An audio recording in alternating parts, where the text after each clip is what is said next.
The first person I saved was a dog. My mother thought he was dead, but he was too young to die. Just born, still wet and glossy, beautiful, really, but not breathing. "Take him away," she said, sliding him into my cupped hands. Her voice was cold. Perhaps that was why it shook a little. But I knew her better than that. Maisie, curved around her 3 living pups as they poked blindly toward her milk, watched me with aching eyes. I could feel how much she hurt, too. "What should I do with him?" I asked. "Bury him far beyond the well." My mother turned to tidy the bedding straw. It was as red as Christmas. We'd all had a hard night. But it had been hardest for the last of the pups, the one in my hands. I cradled him close against my chest, as if I had 2 hearts, but only one of them beating, then carried him away from the woodshed into the pale spill of morning light, past the cabin, toward the well, and a grave waiting beyond it. But then I stopped, looked back, and there, on the cabin's broad granite step, a wooden pail brimming with cold water, waiting to be useful.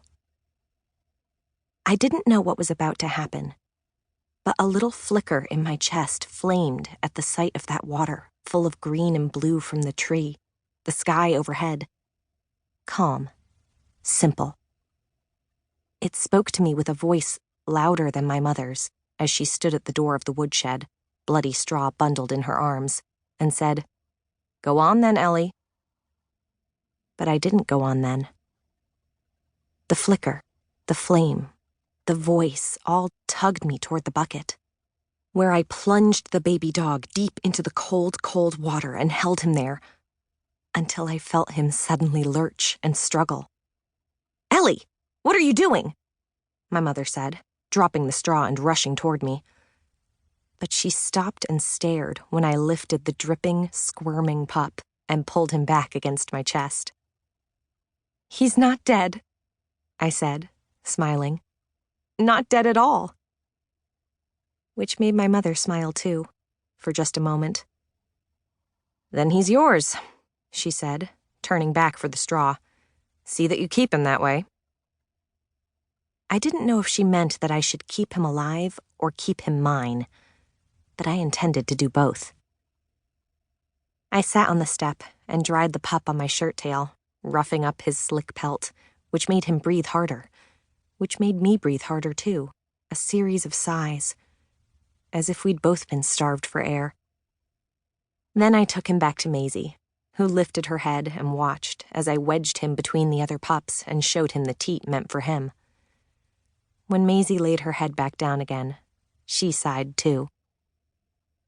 The pups all looked mostly the same, dark, perfect. One of them had a white forepaw, another was bigger than the rest, another some color in his coat.